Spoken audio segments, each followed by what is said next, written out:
Hello, beautiful people. Welcome back to my channel. My name is Erin, and I'm so glad you found my channel, however you did. So today I'm going to be doing a makeup video with some products. Some of them are new products, some of them are products I've already owned and tried and loved. And while I'm doing that, I'm just going to talk about one of my favorite topics, which are movies. And I'm going to be giving you guys a list of some horror movie sequels that are actually good. So I have 7 on this list. Usually I either go 5 or 10 for list, but I thought of 7, and so I said, well, that works. 7 days in a week, so maybe you want to do a week of good horror movie sequels. So for each day, you can watch one of these cool horror movie sequels that are actually very good. So sometimes we see a lot of horror movie sequels don't hold a candle to the original or are not as good, and that may be the case for some of these. But I have to say, all of the ones that I have on my list here are actually good on their own, and they're quite enjoyable. So yeah, that's my list I'm going to be talking about today while doing some makeup, and I'll try to highlight some different products as we're moving along. Hopefully you enjoyed this type of video. Go ahead and keep watching if you're interested. Alright, I've already prepped my skin, but I'm going to go in with eyes first, as I usually do. I'm going to be using the Hasina 2 palette. This one I just received. I've never used it before.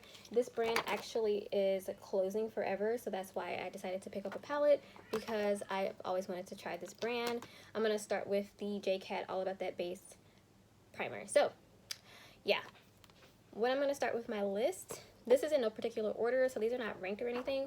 These are just some horror movie sequels I thought of that I enjoy, and you know, some of them I wouldn't say are better than the first one, but I do think that they are good on their own and they're enjoyable to watch.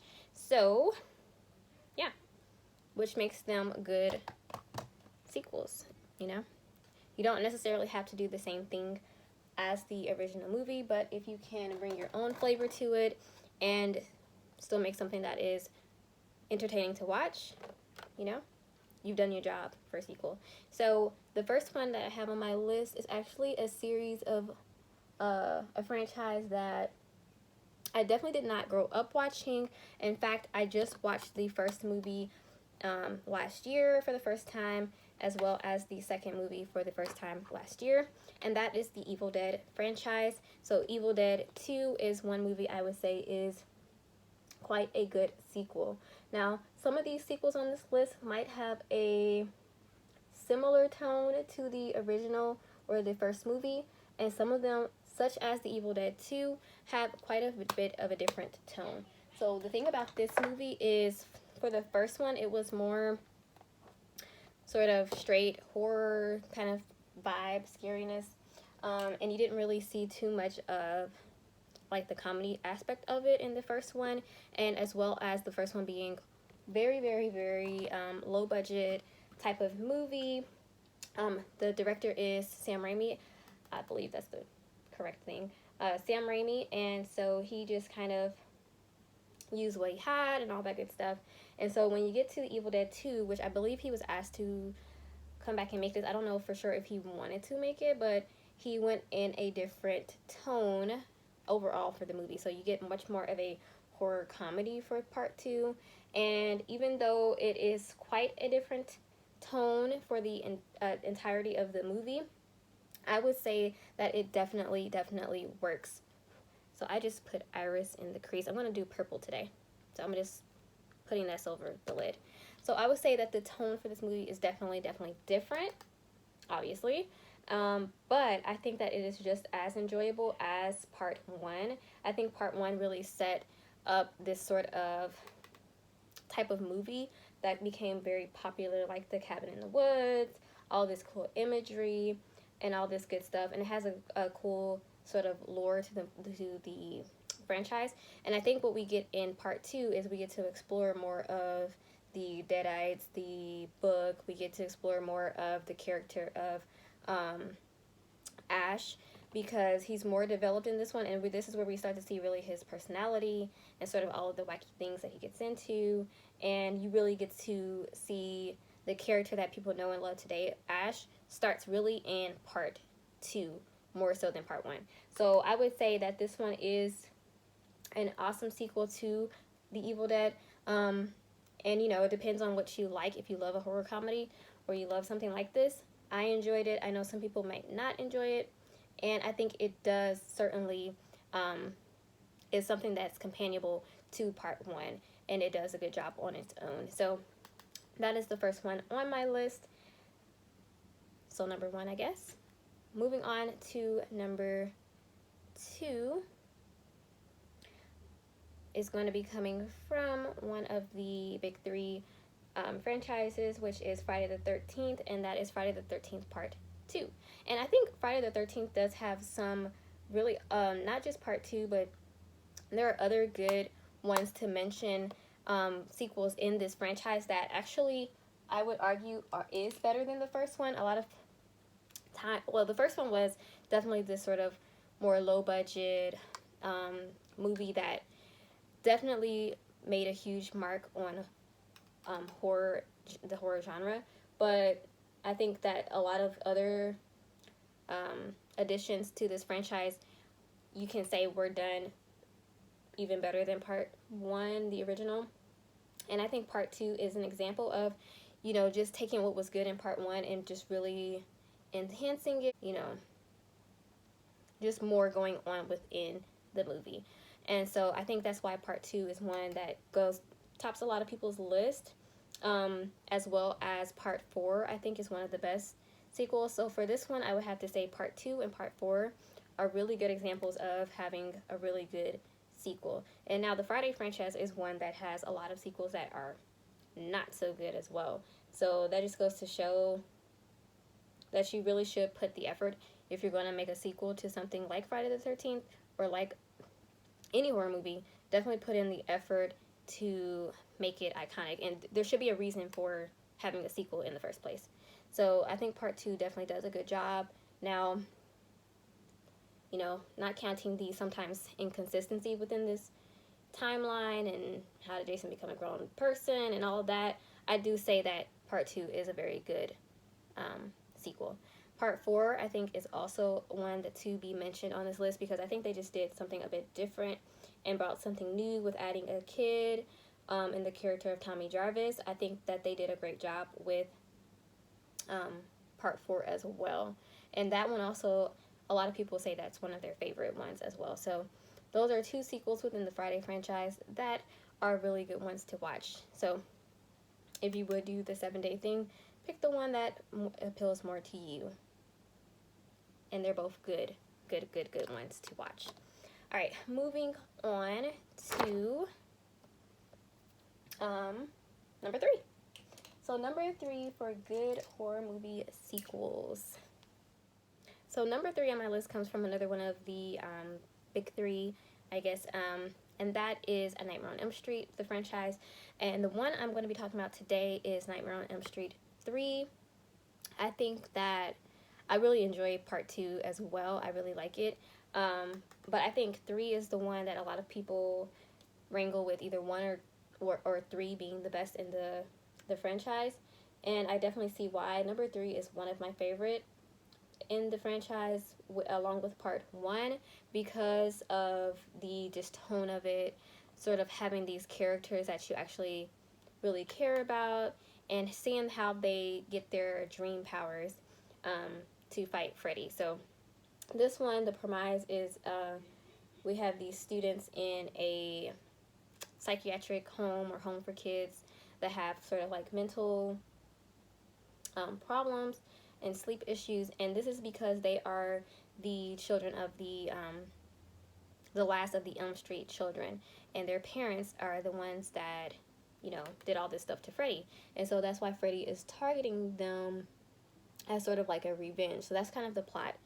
And one thing I really love about this movie is the characters and the dream sequence and the return of Nancy, and I just think this is such a great sequel to go along with part 1. So that's why this one made it to my list. I can watch this one just so much. Like, Nightmare on Elm Street is one of those movies I can watch very, very frequently. And then part 3 is one I also like to pop in quite frequently. So, yeah, this one definitely deserves to be on the list. I think you just have such a cool concept, and I love Freddy in this. You start to see a little bit of the comedy elements in part 3 as well, and they just had the right amount of horror and the funniness, but it wasn't too gimmicky and too silly and too clownish like we see more in part 4 and 5. Freddy was still very scary, and so that's why I think part 3 is one that is just so loved, because we do get the good one-liners and we get the more funny elements, but it's still scary. Freddy is still a force to be reckoned with, and he's still very, very frightening. So that's why I love part 3, and I think it is one of the better sequels to come out of a horror movie. Alright, so now let's move on to number 4. Numero 4. That is going to be Hellraiser to Hellbound. So this one I think is one that I feel like a lot of people enjoy Hellraiser 2. I don't know, maybe not. But I think it's one of the better sequels out there. Definitely enjoyable. Is it better than the first one? That can be up to debate. I haven't even really figured it out. I don't know, but I do think that they have something very different going on with the Cenobites and going to hell and all that good cool concept that makes it really stand out on its own. So basically this is following Christy still from the first movie. Is it Christy? Yeah, Christy. And she's getting these messages from someone that's supposedly saying that they're her father and he's in hell and he's suffering and blah blah blah. Then we also have this other part of the plot where we have this doctor that is over the psychiatric unit where Christy is being held after the events of the first movie, and he has a very strange obsession with the occult and hell and all this different stuff. So he hears her story, and he's been collecting boxes, and so he ends up with the box and also the mattress from the first one where Julia died, and he ends up bringing her back to life, similar to the first movie, how Frank was brought back. And so he ends up using her and Christy and also another girl in the psychiatric hospital that is mute. He ends up using her because she solves puzzles to solve the box. And so they all make a trip to hell, basically, once the box is open. And I just think that the premise of this is very interesting. I love the way they portrayed, like, hell, or, like, this eternal place of, like, suffering and just scariness. I love the way they portrayed it as, like, this big, what is it called? Not maze. I mean, it's labyrinth. This big labyrinth sort of place where it's just like so many different turns and places that you can get caught up in, and it's like each person has their own specific way to be tortured there. It's not like fire and brimstone and, you know, like how we see a lot of depictions of hell. It's more like you are getting your own personal torture, whatever is torture to you, which I think is very much a good way to display an eternal suffering. So I really enjoyed that part of the movie. I think this holds up on its own. Acting's pretty, you know, good, on par with part 1. We get to see the return of some great characters. We get to explore this concept of like grief and how his daughter is feeling, Christy is feeling about her father possibly being in hell. We get to see the Cenobites again, which of course is always great to see, and see the more developed characteristics of our Cenobites with Pinhead and all of the returning people. And I think it's a really good sequel that holds its own up to the original. So yes, that's why this one is number 4 on the list. All right, let's move on so I don't want this video to be too long. I'm going to do a little bit off camera, but I'll come back in just a second and update you guys on what I did. Alright, I went ahead and did my eyebrows off camera and blended out my eyeshadow a little bit more just to save time. For base, I'm going to be using mostly the L'Oreal Infallible Pro Glow 24-hour foundation, but I mixed a little bit of the NYX Can't Stop Won't Stop, which is a matte foundation, because this one is so dewy, which I do love, but I don't want it to be as dewy as it can get. Like, this can get very, very dewy, almost bordering on greasy. So I'm mixing just a little bit of this in. This is my first time doing this. I want to see how it works, but I do love to mix my foundations. I do it all the time. So As you can see, I already put some on my neck, and I'm going to just sort of blend that in as I talk about the next movie on my list, which comes from another of the big three, which is from the Halloween franchise, and that is Halloween Part 2. Now, I know there are some people that don't love Halloween Part 2, but I do. I really enjoy it. I think it's really good. I grew up watching it, and so for me, it's always been one that I greatly enjoyed, and I think it's a pretty solid sequel. Yeah. So this one follows, again, Lori, which is our final girl from Part 1, which this one came out a couple years after the first one. I know Halloween, the first one came out in 1979, and so this one came out after Friday the 13th, because you see some influence of Friday the 13th in Part 2 with more like goriness and blood and stuff like that, versus where in Part 1 it was more about the suspense and the stalking and all that. So I'm pretty sure this probably came out in like early 80s, 81 or 82, one of those. So it follows like the same night as where we left off on Halloween, and I like that because it's very seamless. Like, you can watch Part 1 and Part 2 like together, and it flows very nicely. So that's one thing I like about this sequel, is the fact that they were able to flow from Part 1 to Part 2 so seamlessly. And although you get a bit more blendiness and a little bit different tone, I think it really works very well as a sequel, following our lead as she's in the hospital and Michael is still coming after her. So yeah, this one is one I've always enjoyed. I know my family has always enjoyed, and I know it holds up well for many horror fans. I think this one is one of the better Halloween sequels, because we do get some that are quite questionable, like, why did you even need to go there? Part 6, even though that was unique, but a whole mess. I think Part 2 holds up really, really well. It's still scary. We do get some more blood in this one, more gore, which for Halloween, I mean, do you necessarily need it? Michael himself is very scary, but I think it adds a niceness to the franchise that we didn't have before. Another element that we didn't have before. So yeah, this one is definitely a great sequel to add to the Halloween franchise, obviously. So Halloween 2 is my number 5, numero 5.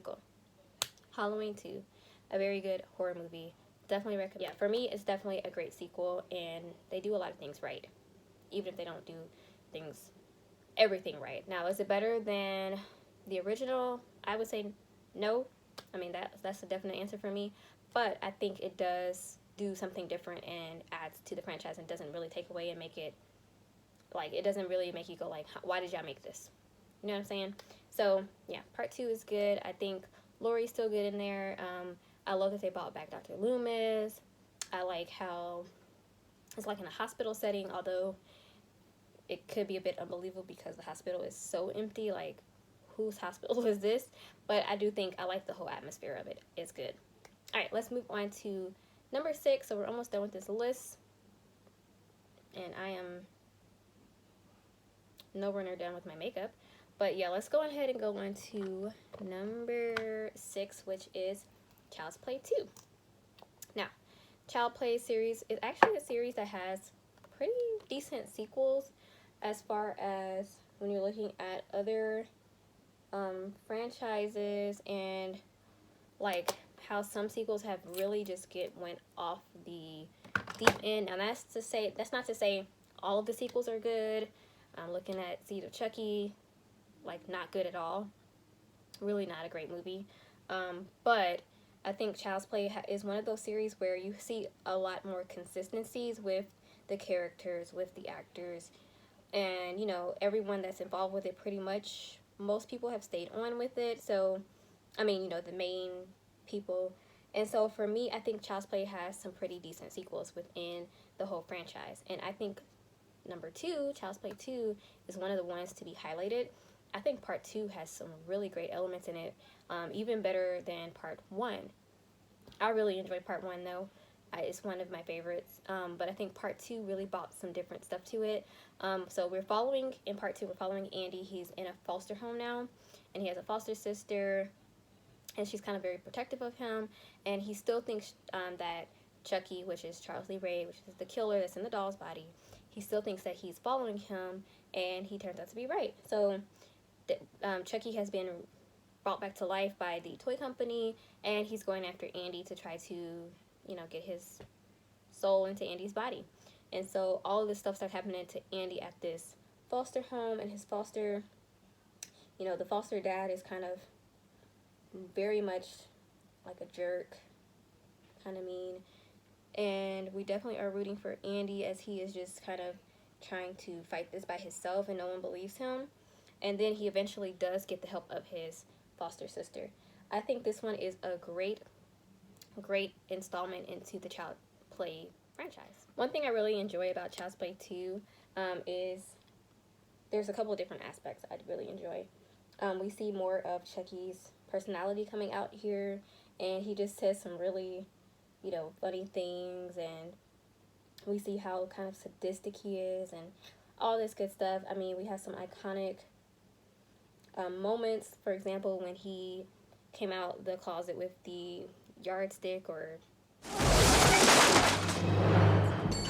you've been very naughty, Miss Kettlewell, and killed the teacher. That was like super, I mean, that is super iconic.